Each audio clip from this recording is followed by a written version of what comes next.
Boa noite. Saúde, amada igreja, com a graça e a paz do nosso Senhor e Salvador Jesus Cristo.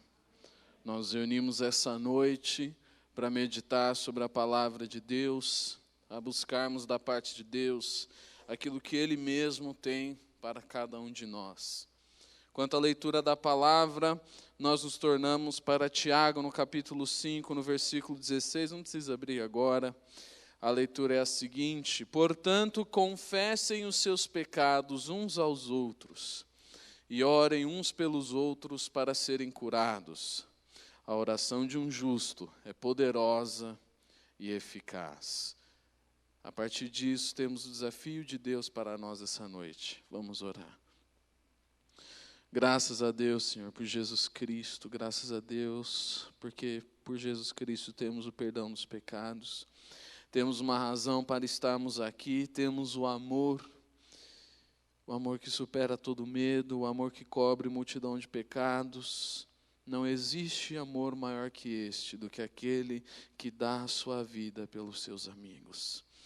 Ô Senhor Deus, que coisa gloriosa é quando Jesus olha para seus discípulos e fala: não mais os chamo servos, mas amigos.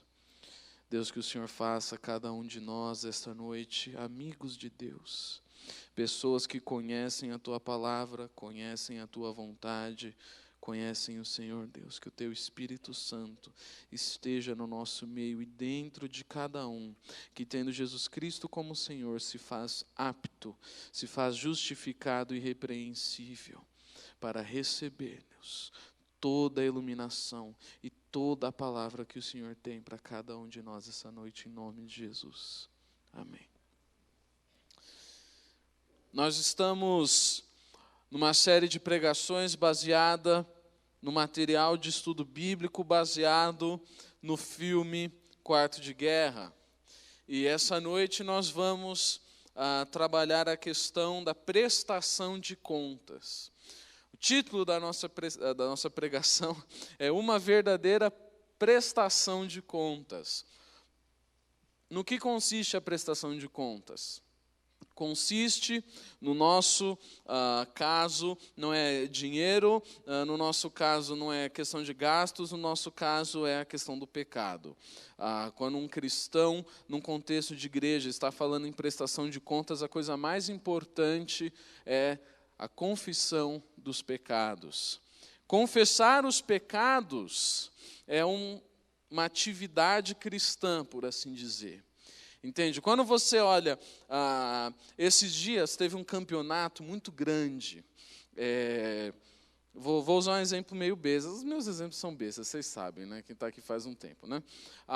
Esses dias estava passando o campeonato filipino de Dota, né? Dota é um esporte que, na verdade, não é esporte porque é online. Só que é tipo um esporte. E tem umas equipes e uns jogos, eu estava assistindo, estava super vidrado, né? E aí, antes dos jogos, eles passavam o pessoal treinando. O pessoal treina com uma dedicação. Sabe, as atividades do cara é só treinar aquilo. Passa o dia inteiro na frente do computador treinando, porque ele se identifica como um esportista virtual que vai para as competições. E nós temos também atividades que são treinamento para a nossa vida cristã. Né? Se você joga bola, você tem lá o treinamento que é jogar o bobinho, né? Então você tem que tocar a bola de um para o outro, o do meio tem que pegar a bola, mas não pode dar 2 toques. Né? Se você tem o basquete, você tem os treinos do basquete, quem arremessa o peso, treina com peso. Quem é cristão tem as atividades cristãs de treinamento para a vida cristã. É essencial para você ser um cristão saudável que você confesse os pecados. É essencial. Não existe ser cristão sem ter confissão de pecados. Porque a Bíblia nos ensina que aquele que diz que não tem pecado faz Deus de mentiroso e a verdade não está nele. E se você faz Deus de mentiroso, você não é cristão. Porque o cristão é aquele que aceita o senhorio de Deus, de Jesus Cristo como Filho de Deus. Então, se você faz Deus de mentiroso, você não é crente. Agora, se você é crente, então você tem que confessar os pecados que você tem. Aí você pode falar para mim: João, eu não sei que pecado eu tenho, eu sou uma pessoa muito boa. Aí eu chamo você, vem comigo, leia a Bíblia, vamos ver o que a Bíblia fala que é o seu pecado. Porque quando a gente lê a Bíblia, eventualmente a gente vai perceber, a Bíblia está falando que eu tenho um pecado. A Bíblia está falando que existe algo na minha vida, existe algo na minha história, existe algo na minha experiência que desagrada a Deus. A Bíblia fala, né, em Romanos capítulo 3, versículo 23, que é uma das bases da nossa doutrina. Porque todos pecaram e estão carentes da glória de Deus. Não há nenhum justo sequer. Não existe ninguém que consiga alcançar a Deus por obras de justiça. Um dos meus textos favoritos da Bíblia é Isaías 64:6, que fala que todas as nossas obras de justiça são como trapos de imundície para Deus. O trapo de imundície é uma coisa meio difícil de traduzir.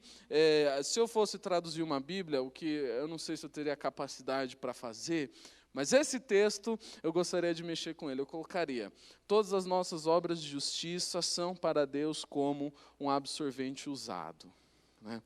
Ai, que nojo! Por quê? Porque o trapo da imundícia era o que não existia OB, nem mods, nem always, no tempo de Isaías. Né? Você está falando da hebraiada lá, mais de 2.500 anos atrás. Não tinha esse tipo de coisa. Então, eram os trapos, né? Só que não tinha tanto trapo em tanta abundância, então você não usava o trapo e jogava fora. Ele ficava lá num cantinho que ninguém mexia, porque era imundo. Então, se você encostava no trapo, você não podia fazer sacrifício para Deus, você não podia participar do culto, porque era imundo. E aí Isaías fala, tudo que a gente faz de bom é tipo isso, tá entendendo? Não presta nem para encostar. Isaías não está falando isso para a gente desistir de fazer o bem. Isaías está falando isso para que a gente tenha a perspectiva de que o nosso pecado faz com que tudo que a gente tem na nossa vida necessite de redenção da parte de Jesus. Mesmo as nossas maiores forças, por causa do pecado, se tornam fraquezas. As nossas maiores qualidades, por causa do pecado, se tornam defeitos. E isso só é mudado pelo sangue de Jesus. Aí Jesus perdoa. Mas Jesus perdoa o pecado de todo mundo. Só que o perdão é uma coisa muito interessante. Né? O perdão ele é um presente que Deus dá, mas você precisa abri-lo. E abrir o presente do perdão dos pecados é confessá-los. É necessário confessar os pecados a Deus. Isso o Antigo Testamento nos fala abundantemente, em todos os momentos, inclusive no Salmo 32, que nós lemos no início da mensagem. Mas esse texto de Tiago 5 fala de confessar os pecados uns aos outros. Eu confessar o meu pecado para você, você confessar o seu pecado para mim. Aí o esforço fica muito maior. Aí a coisa fica muito mais difícil. Porque envolve exposição, envolve vulnerabilidade, envolve muita confiança para se confessar os pecados aos irmãos. A gente vai pensar, por que a Bíblia nos fala isso? Nós temos o perdão dos pecados por Deus? Temos, por causa da obra de Jesus. Jesus veio cumprir aquilo que o Pai falou que Jesus cumprisse. É obra de Deus. Nós precisamos confessar os pecados para os irmãos, para sermos perdoados?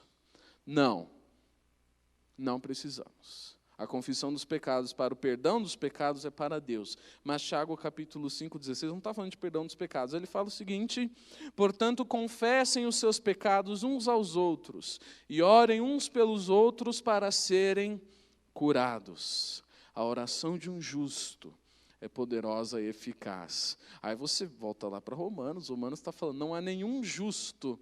E Tiago já está colocando aqui o justo. Quem é esse justo? Justo é aquele que foi justificado por Jesus. Você não é justo, eu não sou justo, mas a hora que Jesus me fez justo, eu me tornei justo. A hora que Jesus te fez justo pelo perdão dos pecados, lavando o seu coração no seu sangue, então você se tornou justo. Aí a sua oração é poderosa e eficaz. Por que nós devemos então confessar os pecados? Esconder os pecados em primeiro lugar é algo muito grave. Você imagina Deus? Imagina Deus. Fecha os olhos e imagina Deus. É muito comum a gente imaginar um cara lá no céu, sentado num trono bonito, barbado, né, olhando o que se passa pelo mundo. Né? Imagina que você pecou. Imagina não, lembra de quando você pecou. Porque pecou. Porque ele falou que não tem pecado, faz Deus de mentiroso. Lembra de um pecado seu aí. Quem quer falar? Tá bom. Né? Lembra de um pecado seu. Eu menti. Ok, lembra dessa mentira. Quem viu essa mentira? Quem sabia que você estava mentindo? Não sei. Seu irmão, sua irmã, sua mãe, seu pai, seu professor, seu colega, alguma pessoa, mas com certeza Deus. Deus, como vê tudo, sabe que você pecou. Qual é a utilidade, então, de confessar os pecados para Deus que sabe o seu pecado? Sabe o seu pecado de uma maneira tão íntima que Ele já perdoou antes que você pecasse. Porque o perdão dos pecados vem pelo sacrifício de Jesus. E o sacrifício de Jesus é fato histórico. Né? Coisa de 2000 anos atrás. Deus conhece o seu pecado. Por que, então, confessar os pecados? Nós confessamos porque esconder o pecado traz tristeza e dor. E quando confessar o pecado traz perdão e cura. Vamos abrir nossas Bíblias no Salmo 66, no versículo 18. E nisso a gente está seguindo mais ou menos o que está escrito no boletim. A versão do boletim ela é condensada e ela também está salteada. Então a gente está lendo um pouquinho fora de ordem, mas dá para acompanhar no boletim aí, você ficar bem esperto. Né? Salmo 66, 18.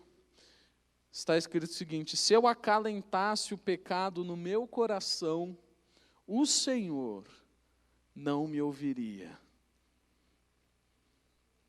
Acalentar o pecado, esconder, proteger o pecado, colocar o pecado no envelope bonito, colocar um lacinho igual presente Dia dos Namorados, né? Colocar o pecado numa caixinha em forma de coração, colocar um lacinho, né? Dispor ele assim, sobre a lareira, como a gente vê nos filmes, que é que ninguém tem lareira, né? Lareira é um negócio que no Brasil não faz muito sentido. Agora está fazendo, está frio pra caramba, né?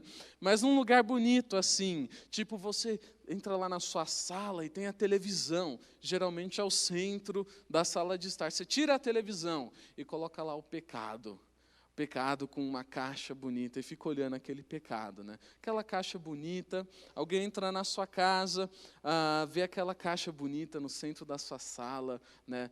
Todo mundo quando entra olha direto para aquilo, coisa bonita, né? O que você está acalentando aí? É o pecado, eu estou escondendo, estou protegendo, estou curtindo, estou pecando aqui contra Deus, de uma maneira tão divertida e faz parte tão importante da minha vida, mas ninguém pode abrir a caixa, ninguém pode ver o que tem dentro. Né? Dali um tempo, a sala começa a feder, né? E fica claro que dentro da caixa tinha cocô. Né? Porque o pecado, ele é, né, espiritualmente, ele é algo como cocô. Eu falo isso com toda a propriedade de alguém que estudou o texto de Zacarias 3, que é um dos meus favoritos da Bíblia, né? Que o sumo sacerdote, eu já preguei esse texto aqui, maravilhoso. O sumo sacerdote Josué vai para o céu e ele está sendo julgado no céu. Aí Jesus é o advogado, não chama de Jesus ainda porque ele não tinha vindo, mas você tem um advogado na forma do anjo do Senhor, você tem o acusador que é Satanás, você tem Deus que é o juiz, né? E aí o que acontece? O sumo sacerdote Josué sobe para o céu, é aquela roupa de sacerdote dele, sabe roupa bonita de pastor? Né? Multiplica aquilo por 5, que roupa de sacerdote é ouro, é pedras preciosas, né?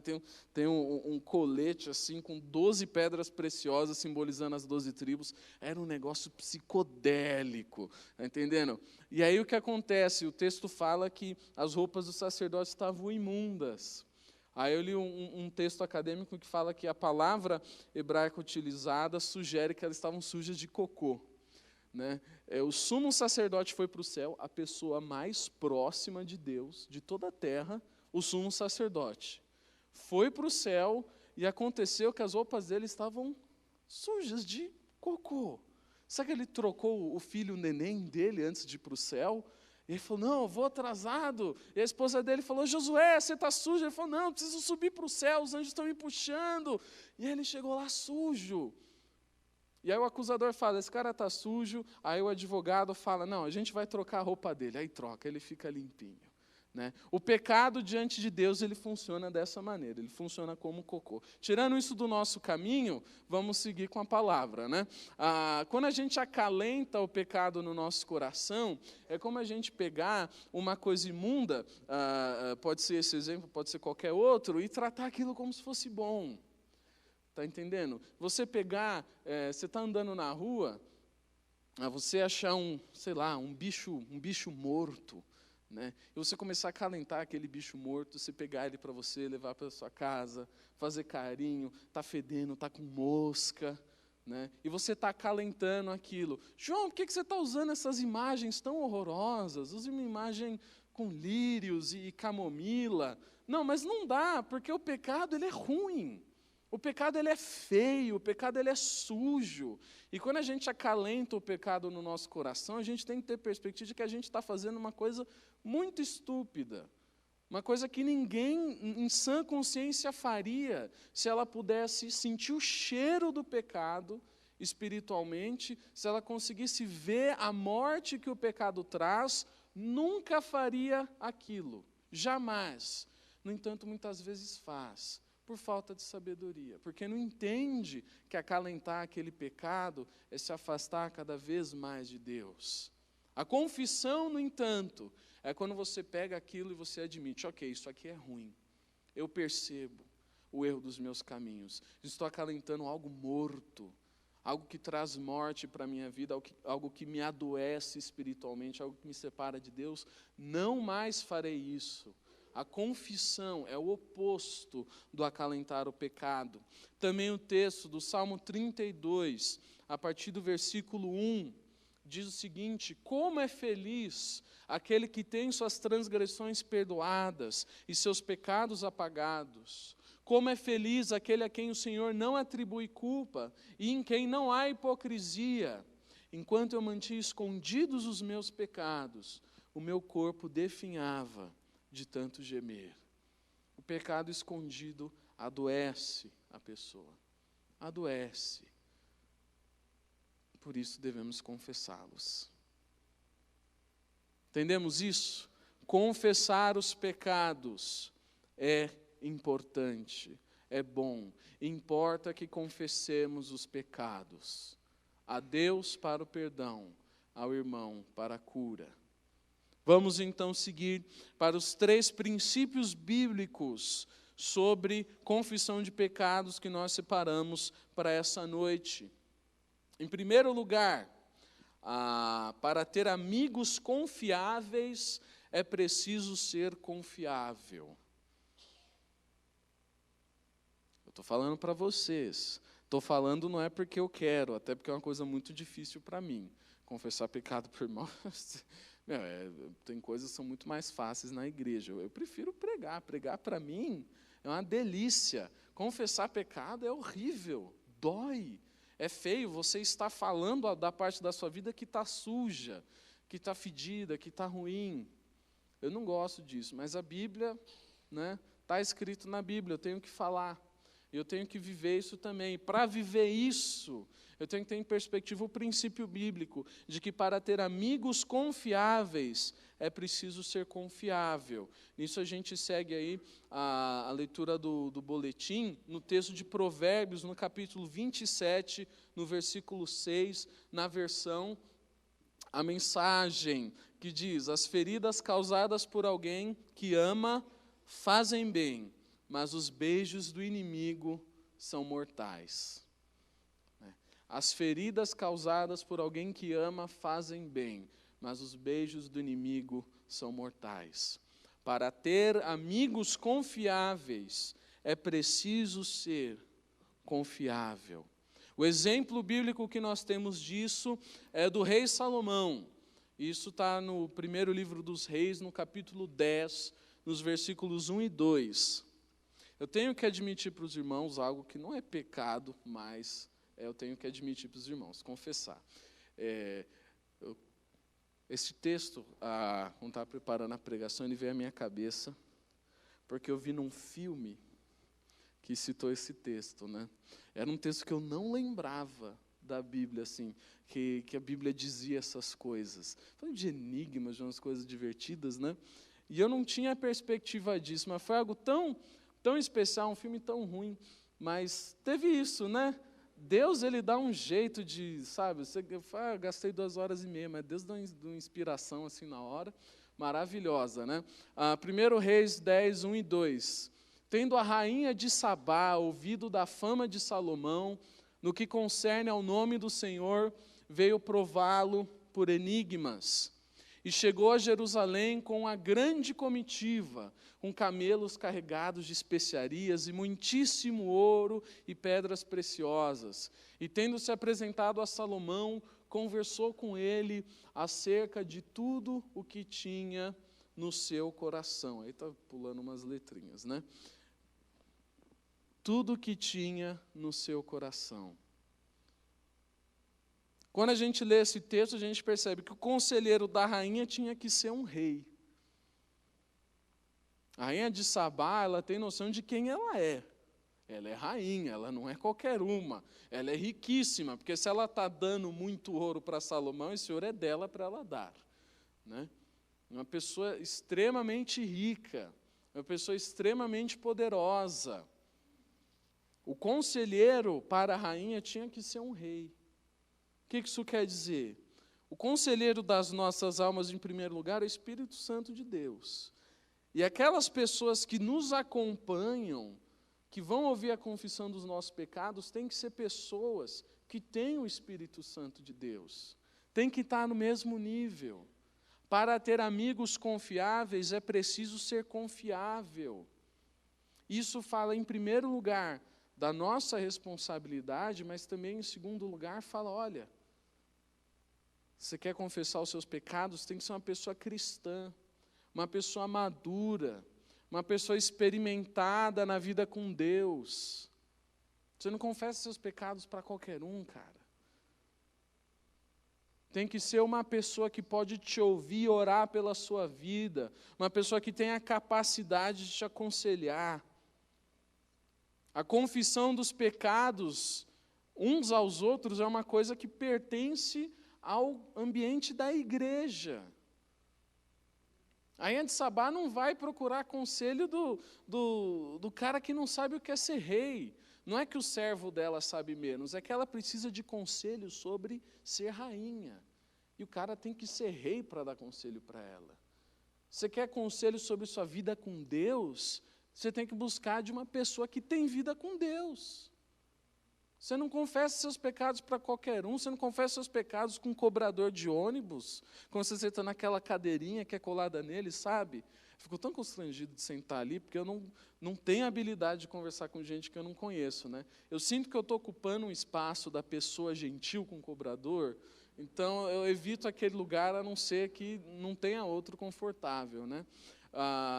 Mas não é para ele que você vai confessar seus pecados. Não é para ele. É para uma pessoa que saiba o que você está passando e que já tenha, de preferência, passado por aquilo, ou talvez não por aquilo especificamente, mas que tenha vida com Deus. Muitas vezes, na minha adolescência, eu tive problema com isso. Quando eu estava no ensino médio, por exemplo, eu ficava assim, levando minhas angústias para os meus amigos de escola, né? A amizade que se faz na escola, às vezes, ela é muito forte, porque você está vendo um cara quase todo dia. Mas eles não tinham Deus. Eles não podiam me aconselhar sobre o que eu devia fazer. E meu amigo ateu vai falar, João, ora sobre isso.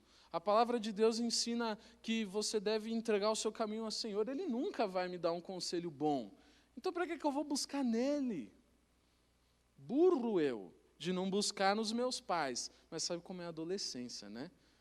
Você sabe como acontece a adolescência? O pessoal fala que é a puberdade, né? Começa a crescer uns pelinhos, a pessoa começa a andar engraçada, a voz engrossa, né? Não é isso, não. A adolescência acontece, isso é uma piada que eu já contei, eu vou contar de novo.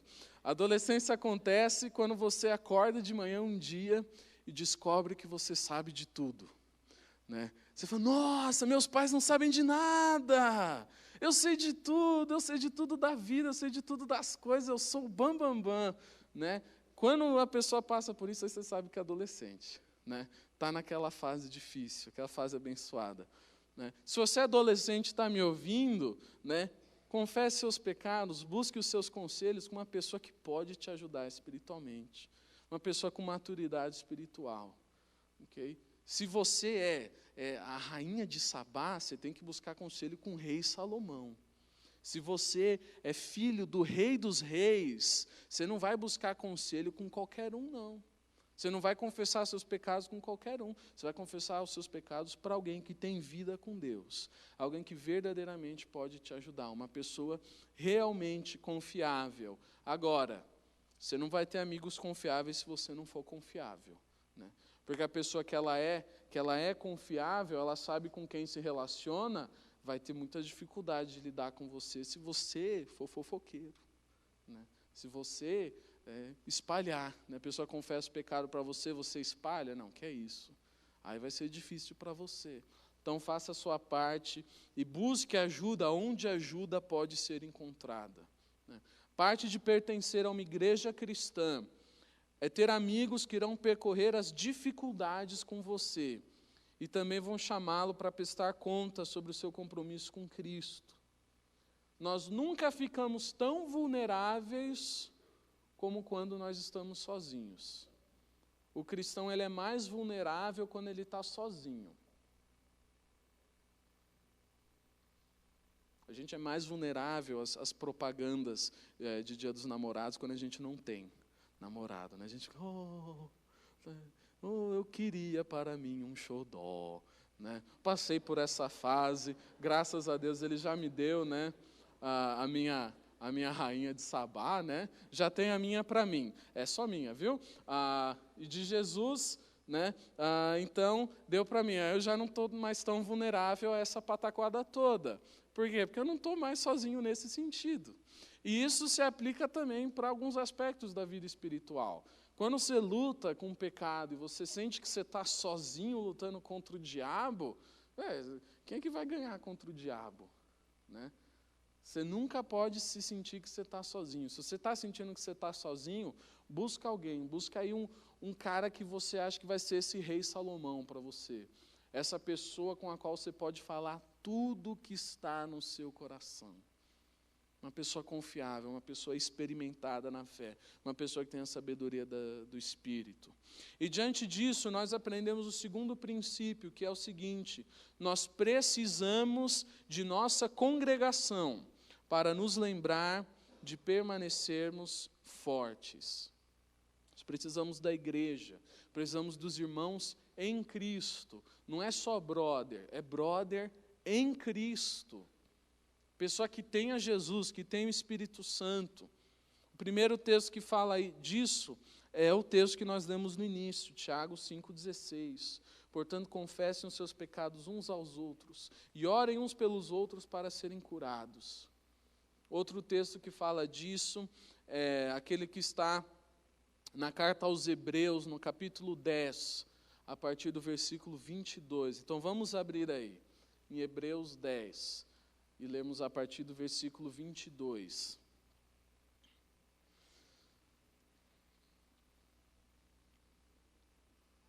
Hebreus 10, a gente vai ler até o 25. Hebreus é uma carta muito, muito divertida, fala do sacerdócio de Jesus. Gasta vários capítulos falando de Jesus como sacerdote. Hoje a gente falou do sumo sacerdote Josué e da sua roupa suja, né? E é verdade, né? O sacerdócio de Jesus ele é uma coisa tão melhor do que tudo que a gente traz, tudo que a gente faz, né? O que Jesus traz em relação ao nosso relacionamento com Deus é um acesso direto a Deus, é uma coisa que é tão espetacular para a gente estar vivenciando igreja, que é difícil ter dimensão do quanto isso é grande. Hebreus 10, a partir do versículo 22. Sendo assim, aproximemo-nos de Deus, com coração sincero e com plena convicção de fé, tendo os corações aspergidos para nos purificar de uma consciência culpada e tendo os nossos corpos lavados com água pura. Apeguemo-nos com firmeza à esperança que professamos, pois aquele que prometeu é fiel. E consideremo-nos uns aos outros para incentivar-nos ao amor e às boas obras. Não deixemos de reunir-nos como igreja, segundo o costume de alguns, mas encorajemo-nos uns aos outros, ainda mais quando vocês veem que se aproxima o dia. Nestes textos, nós vemos que a comunhão entre os cristãos promove a cura, a esperança, o incentivo ao amor e às boas obras, o encorajamento. Aquilo que nós temos na igreja é algo que a gente não acha em outro lugar. Porque só na igreja, nos relacionamentos com pessoas cristãs, nós temos aquilo que Jesus traz. E o exemplo bíblico de alguém que expôs a sua fraqueza, aqui não dá para dizer que foi pecado, mas que expôs sua fraqueza para aqueles que estavam junto dele, é do próprio Jesus. Eu achei bom usar esse exemplo, porque às vezes a gente não precisa confessar, não é toda hora pecado, às vezes é só fraqueza, é doença, é dúvida. A gente às vezes passa por umas situações na vida que são desagradáveis. Como Jesus, por exemplo, um dia ele estava num jardim chamado Getsêmani, e aí ele foi orar. Aí ele estava orando sobre a morte dele. Começou a vislumbrar a crucificação e todo o sofrimento e toda a humilhação, e levou os discípulos. Mateus 26, versículos de 36 em diante. Diz o seguinte, Mateus 26, de 36 em diante. Então Jesus foi com seus discípulos para um lugar chamado Getsêmani e lhes disse: sentem-se aqui, enquanto vou ali orar. Levando consigo Pedro e os 2 filhos de Zebedeu, começou a entristecer-se e a angustiar-se. Deixou a maioria dos discípulos lá, mas levou consigo o pessoal que ele sabia que era confiável. Podia confiar. Pedro, Tiago e João, nesse caso não estavam no barquinho, no jardim. Disse-lhes então: a minha alma está profundamente triste, numa tristeza mortal. Fiquem aqui e vigiem comigo. Jesus entende a importância de termos pessoas caminhando conosco. Pessoas que creem, pessoas de fé, não é qualquer pessoa. Pessoas para as quais a gente pode abrir o nosso coração e falar: eu estou tomado de uma tristeza mortal. Vigia comigo.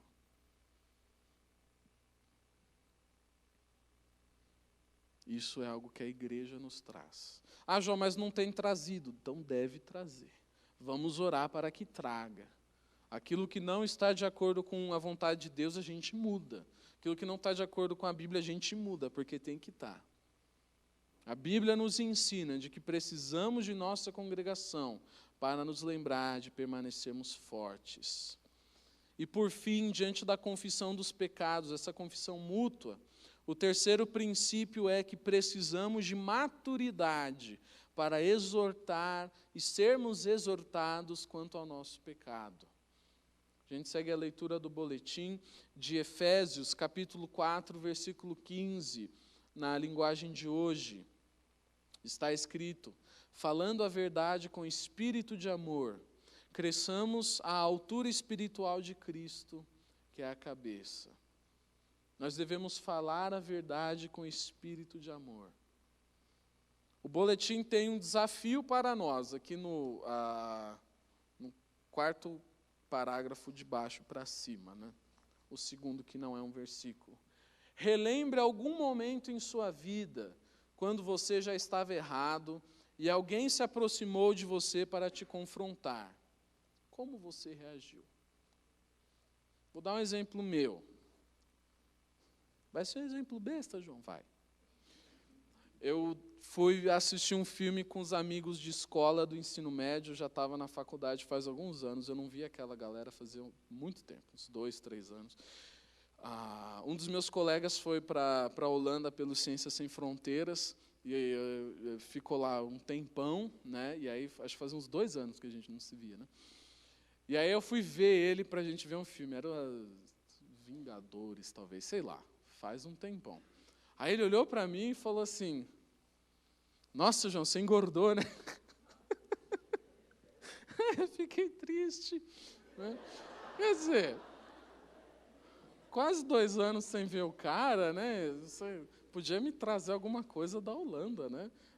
Uma coisa assim, um presentinho, um souvenir para dar uma maciada na minha alma, né? Para mostrar que me amava e depois soltar essa bomba, né? Mas eu sabia porque o espelho me acusava, né? Mas foi um momento no qual alguém me confrontou e falou assim, cara, isso aí não está certo, não. É um exemplo besta, mas existem outros exemplos também. Uma pessoa chega e fala, João, você não está certo nisso. Né? Lembra de um momento que isso aconteceu com você, como é que você reagiu? Não é fácil reagir quando uma pessoa aponta o dedo na sua cara e fala, você está errado. A Bíblia fala que você está errado. Para lidar com isso, nós precisamos de maturidade. Não pode ser infantil. Não pode ser criancinha na fé, que não pode ser contrariada. Precisa de maturidade. Porque quando a gente confessa os nossos pecados, a gente coloca luz neles. Mas essa luz é a luz do olho do nosso irmão, que está olhando para a nossa vida e conhece a nossa fraqueza. Aí o nosso irmão vai ter a liberdade de nos exortar. Como é que a gente vai fazer quando a gente for exortado? Como é que a gente vai fazer quando Deus mostrar que é necessário exortar o irmão também? Que nem tudo é abraço, nem tudo é divertido, mas às vezes tem hora de apontar o erro. Falando a verdade em amor, mas também com exortação. A Bíblia também nos fala, em Provérbios 18, versículo 1, quem não gosta de estar na companhia dos outros, só está interessado em si mesmo e rejeita todos os bons conselhos. Aí na NVI, quem se isola busca interesses egoístas e se rebela contra a sensatez. Muitas vezes, quando a gente é exortado, a gente quer se isolar. A gente quer... É difícil engolir a exortação. Alguém olhando para você e falando, ó, João, você está errado, você está em pecado. É muito difícil, porque fere orgulho. Fere o orgulho. A gente acha que está bem com Deus, às vezes a gente não está. E aí, como é que a gente faz diante disso? O exemplo bíblico que eu tenho é o de Davi. Vamos abrir então em 2 Samuel, segundo livro de Samuel, no capítulo 12. Vamos abrir, 2 Samuel, capítulo 12.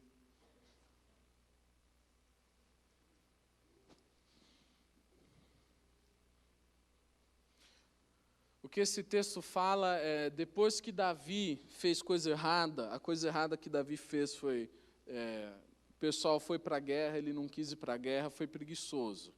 Aí ele estava andando lá, olhando pela janela do palácio, viu a tal da Batseba tomando banho. Não está escrito que estava tomando banho de roupa, então a gente pressupõe que estava tomando banho como se toma banho, né? Sem. E aí ele viu e ele falou, nossa, interessante isto, quero ver mais de perto. Como não tinha inventado os binóculos, ele mandou chamar, né? Tragam aquela que está tomando banho. E aí trouxeram. E aí ele foi vendo de perto, chegou perto demais, aí fez coisa errada, né? Era uma mulher casada. Davi achou que ia ficar por isso mesmo. Só que aí descobriram que ela estava grávida. Aí Davi ficou meio assim, não, isso aí será que é meu? Será que é do marido dela? Aí falaram, Davi, o marido dela está na guerra. Aí o Davi falou, ixi, não é do marido não, eu vou ter que assumir essa bronca, o que eu vou fazer? Aí Davi teve ideia genial, né? O homem segundo o coração de Deus teve uma ideia genial. Eu vou mandar uma carta para o general, ele vai mandar o marido dessa mulher para o fronte de batalha e todo mundo vai recuar. E vai ficar só ele lá. Ele vai morrer, mas a culpa não vai ser minha. Eu não mandei matar, eu só mandei lançar o cara no meio da guerra e tirar toda a esperança de ajuda do cara. Se ele for o Capitão América, ele vai sobreviver, né? Porque se ele for o melhor guerreiro do mundo. Aí mandou, e aí o cara morreu de maneira bem previsível. E aí Davi achou que estava tudo certo. Bom, né? Agora não tem mais marido, vou casar com a Batseba e está tudo certo. Deus vai ficar feliz, porque Deus ama o casamento. Né? Davi tem essas noções assim. Aí Deus falou com o profeta Natã. E falou, Natã, o Davi está em pecado, o Davi fez safadeza. Vai lá falar com Davi. E é isso que Natã fala com ele. O Senhor enviou a Davi o profeta Natã.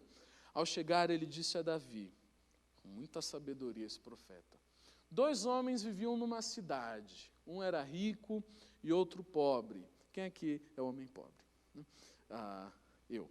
O rico possuía muitas ovelhas e bois, mas o pobre nada tinha, senão uma cordeirinha que havia comprado.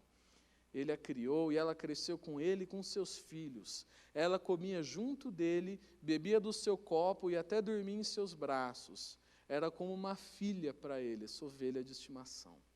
Certo dia, um viajante chegou à casa do rico, e este não quis pegar uma de suas próprias ovelhas ou dos seus bois para preparar-lhe uma refeição. Em vez disso, preparou para o visitante a cordeira que pertencia ao pobre. Olha que história horrorosa, esse rico aí, opressor. Então Davi encheu-se de ira contra o homem e disse a Natã, juro pelo nome do Senhor, que o homem que fez isso merece a morte. Deverá pagar 4 vezes o preço da cordeira, porquanto agiu sem misericórdia. Então Natã disse a Davi, você é esse homem. Você é esse homem. Imagina você ouvir um negócio desse. Assim diz o Senhor, o Deus de Israel, eu ungi rei de Israel e livrei-o das mãos de Saul, dele a casa e as mulheres do seu senhor, dele a nação de Israel e Judá. E se tudo isso não fosse suficiente, eu lhe teria dado mais ainda. Porque você desprezou a palavra do Senhor, fazendo o que ele reprova? Você matou Urias, o hitita, com a espada dos amonitas e ficou com a mulher dele. Por isso a espada nunca se afastará da sua família, pois você me desprezou e tomou a mulher de Urias, o hitita, para ser sua mulher. Assim diz o Senhor, de sua própria família trarei desgraça sobre você. Tomarei as suas mulheres diante dos seus próprios olhos e as darei a outro, e ele se deitará com elas em plena luz do dia. Você fez isso às escondidas, mas eu o farei diante de todo Israel em plena luz do dia. Então Davi disse a Natã, pequei contra o Senhor. E Natã respondeu, o Senhor perdoou o seu pecado, você não morrerá. Diante de tudo isso, Davi não tinha como se justificar, ele estava muito errado. E Natã tem palavras duras para Davi. Às vezes o pecado chama exortação, e a exortação às vezes é uma coisa muito dura. Quando se ouve uma exortação, uma resposta madura espiritualmente é a resposta de Davi. Eu pequei contra o Senhor. Não vou me defender, não vou me justificar. Eu pequei contra o Senhor. Vou confessar o meu pecado. Então Davi escreve o Salmo 51. Que fala sobre a confissão, que fala sobre o perdão dos pecados, que fala sobre a graça de Deus. Aí quando a gente lê o Salmo 32, que diz, como é feliz aquele que tem suas transgressões perdoadas e seus pecados apagados, a gente vê que Davi que escreveu isso, a gente sabe, ele sabe do que ele está falando. O pecado dele, que era grande, foi perdoado. Mas para que fosse perdoado, ele precisou ser exposto. Para ser exposto, precisou que ele fosse confessado. Essa noite nós somos convidados pela palavra de Deus a praticar uma verdadeira prestação de contas. Em primeiro lugar, diante de Deus. Em segundo lugar, diante de irmãos que possam nos ajudar. Se você não conhece uma pessoa na qual você possa confiar para isso, pede a Deus que Ele te mostre quem será esse rei Salomão para quem você pode falar tudo o que está no seu coração, com plena confiança. Esse é o desafio que Deus tem para a igreja dele, para cada um de nós essa noite. Vamos orar. Graças a Deus por Jesus Cristo, aquele que é a razão pela qual nós nos reunimos essa noite, aquele que é desde o princípio, sem o qual nada do que foi feito se fez.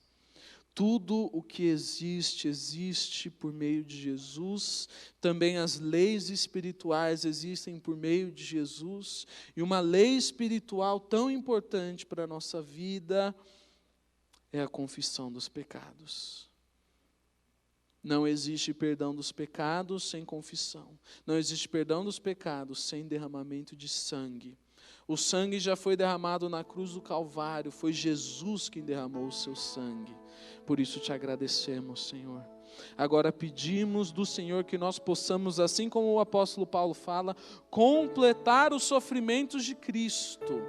Completar a obra de Cristo, confessando os nossos pecados para sermos curados, Deus. Dá-nos coragem e confiança no Teu nome, Deus. Dá-nos discernimento espiritual para a gente enxergar as pessoas que o Senhor coloca na nossa vida e que serão confiáveis. Dá-nos também maturidade espiritual para exortarmos e sermos exortados em amor, de acordo com a Tua vontade, Deus. Não é uma coisa fácil, mas é algo que nós nos dispomos a fazer porque está escrito na Tua palavra, Deus. E que sempre, em todos os momentos, nós possamos pautar a nossa vida e cada um dos nossos comportamentos pela Tua palavra, Senhor. Ajuda-nos nesse desafio que nós temos essa noite, Deus. Um desafio de confissão diante do Senhor e diante dos nossos irmãos, das nossas fraquezas. Fica conosco, amado e bom Jesus. Anda conosco na nossa volta para casa e nesses momentos que ainda temos juntos, use esses momentos, Senhor Deus, de maneira preciosa, como o Senhor sempre usa, Deus. Ainda que nós percamos tempo, o Senhor está sempre remindo o tempo. O Senhor está sempre sendo paciente, aproveitando cada oportunidade de nos abençoar, Deus. Obrigado por isso e que esses momentos que seguem sejam momentos assim, segundo a Tua boa vontade, em nome de Jesus. Amém.